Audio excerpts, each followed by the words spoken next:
ज़ैन के प्राचीन पहाड़ों में प्रकृति की शांति के भीतर कुआन नाम का एक विनम्र भिक्षु रहता था। अपनी बुद्धिमत्ता और सौम्य व्यवहार के लिए जाने जाने वाले कुआन का उन ग्रामीणों द्वारा बहुत सम्मान किया जाता था जो उनसे मार्गदर्शन चाहते थे।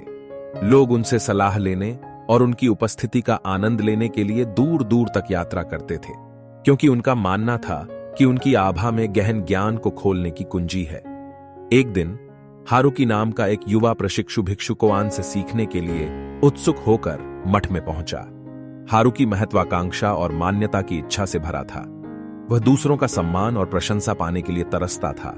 उम्मीद करता था कि इससे उसे मान्यता और उद्देश्य की भावना मिलेगी। जिज्ञासु मन और सच्चे दिल से हारुकी कुआन के पास गया और कहा, मास्टर कुआन, मैं समझना चाहता हूं कि लोग मेरा सम्मान कैसे करें।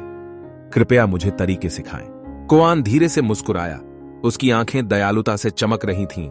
सम्मान, मेरे युवा मित्र, कोई ऐसी चीज नहीं है जिसे बलपूर्वक मांगा या प्राप्त किया जा सकता है। यह एक ऐसा बीज है जिसे करुणा और समझ की उपजाऊ भूमि में बोया और पोषित किया जाना चाहिए। हैरान होकर हारुकी ने पूछा, लेकिन गुरु, कोई यह बीज कैसे बो सकता है? मैं दूसरों का सम्मान कैसे अर्जित कर सकता हूं? कुआन ने पास के बगीचे की ओर इशारा किया, जहां एक चेरी ब्लॉसम का पेड़ लंबा और सुंदर खड़ा था। इस पेड़ को देखो हारुकी, यह प्रशंसा या सम्मान पाने का प्रयास नहीं करता है, फिर भी इसकी सुंदरता उन सभी को मोहित कर लेती है जो इसे देखते हैं। यह बस है। हारुकी ने एक पल के लिए इस पर विचार किया और फिर उत्तर दिया, तो आप कह रहे हैं कि मुझे सम्मान की तलाश नहीं करनी चाहिए, बल्कि बस मैं जैसा बनना चाहिए? कौन ने स्वीकृति में सिर हिलाया। वास्तव में सम्मान अर्जित करने का मार्ग इसे पाने में नहीं है, बल्कि आंतरिक गुणों को विकसित करने में है, जो स्वाभाविक रूप से दूसरों की प्रशंसा पैदा करते हैं। हर प्राणी के साथ दया और सहानुभूति का व्यवहार करें, क्योंकि सम्मान वास्तविक देखभाल और समझ से पैदा होता है। अपने कार्यों में विनम्र रहें और शब्द यह जानते हुए कि सच्चा ज्ञान अपनी सीमाओं को स्वीकार करने में निहित है। अपना ज्ञान उदारतापूर्वक साझा करें, क्योंकि एक मोमबत्ती दूसरी मोमबत्ती को जलाकर कुछ नहीं खोती है। हारुकी ने ध्यान से सुना। उसका दिल प्यासे स्पंज की तरह कुआन के शब्दों को अवशोषित कर रहा था। और उपलब्धियों के बारे में क्या मास्टर? क्या मुझे महान चीजें हासिल करने का प्रयास नहीं करना चाहिए?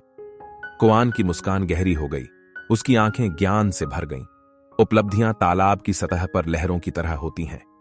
वे एक क्षणभंगुर क्षण के लिए ध्यान आकर्षित कर सकती हैं, लेकिन सच्चा सम्मान चरित्र की गहराई से पैदा होता है। प्रशंसा का पीछा करने के बजाय उन गुणों को विकसित करने पर ध्यान केंद्रित करें जो उपलब्धियों से परे हैं।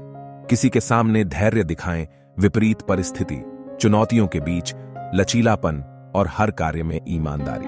अपने चरित्र को अपनी सबसे बड़ी उपलब्धि बनने दें। जैसे जैसे साल बीतते गए, हारुकी ने खुद को कोन की शिक्षाओं में डुबो दिया और उन्हें अपने अस्तित्व के मूल में समाहित कर लिया। उन्होंने हर मुठभेड़ को विनम्रता और करुणा के साथ देखना सीखा। प्रत्येक व्यक्ति को एक शिक्षक के रूप में माना जो मूल्यवान सबक दे सकता है। समय के साथ हारुकी के कार्यों और आचरण ने स्वाभाविक रूप से उसके आसपास के लोगों में सम्मान को प्रेरित किया। ग्रामीण हारुकी के परिवर्तन से आश्चर्यचकित थे। उन्होंने एक युवा प्रशिक्षु को ज्ञान और शांति के प्रतीक के रूप में विकसित होते देखा। वे उनका सम्मान उनकी महत्वाकांक्षाओं या भव्य उपलब्धियों के लिए नहीं, बल्कि उनकी वास्तविक देखभाल, गहराई से सुनने की उनकी क्षमता और दूसरों की भलाई के प्रति उनकी अटूट प्रतिबद्धता के लिए करते थे। अंत में हारुकी को एहसास हुआ कि सच्चा सम्मान दूसरों से नहीं, बल्कि स्वयं के भीतर महान गुणों के अवतार से आता है। और आत्मखोज की अपनी यात्रा में उन्होंने पाया कि सबसे बड़ा सम्मान जो कोई कमा सकता है, वह अपने दिल की शांत गहराइयों में पाया गया सम्मान है।